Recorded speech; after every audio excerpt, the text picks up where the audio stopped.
Bonjour à tous, nous célébrons aujourd'hui la fête des Rameaux, la grande entrée dans la Semaine Sainte.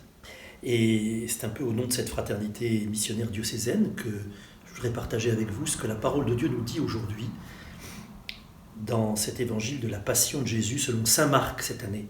Et selon saint Marc au chapitre 14, il y a une phrase de Jésus assez étonnante dans la Passion qui dit « Des pauvres, vous en aurez toujours avec vous ». Vous savez, c'est au moment où il y a l'onction à Béthanie avec un parfum de grand prix et Judas dit on aurait pu économiser tout ça et le donner aux pauvres. Cette phrase passe un peu à la trappe parce qu'on pense à la passion et on pense que la passion n'a rien à voir avec, pas grand chose à voir avec tout ce qui est pauvreté. Et en fait c'est là où Dieu s'est fait le plus pauvre. C'est là où Dieu donne son vrai visage, son visage de mendiant, son visage de pauvre parmi les plus pauvres. Sur la croix, il dit « j'ai soif ». Il quémande tout ce qui peut faire notre richesse d'hommes, d'enfants de Dieu, de fils et de filles de Dieu.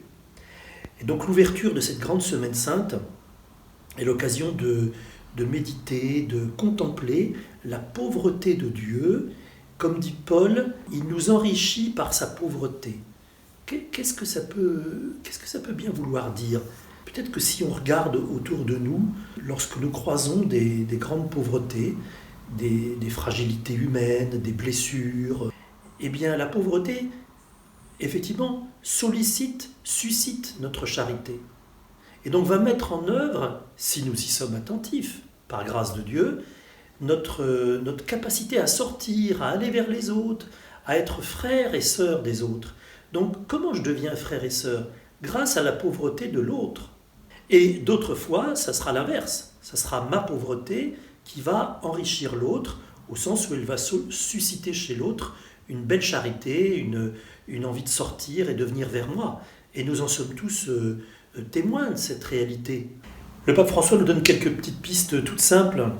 Repérons dans notre voisinage, dans notre famille, dans notre milieu de travail, dans notre église, dans nos cercles de relations, les pauvretés. À l'avance, préparons notre attitude, ce qu'on va leur donner. Repérons donc les pauvretés autour de nous et repérons nos pauvretés propres. Quelles sont-elles ? Et effectivement, pour le sacrement du pardon de Pâques, c'est cette occasion. Et de s'apercevoir qu'en fait, la beauté de ces pauvretés personnelles et des autres, c'est qu'elles vont nous enrichir mutuellement en nous provoquant à devenir frères et sœurs. Voilà, bonne semaine sainte, chers amis, et priez aussi pour cette fraternité des missionnaires diocésains que nous formons. Ensemble.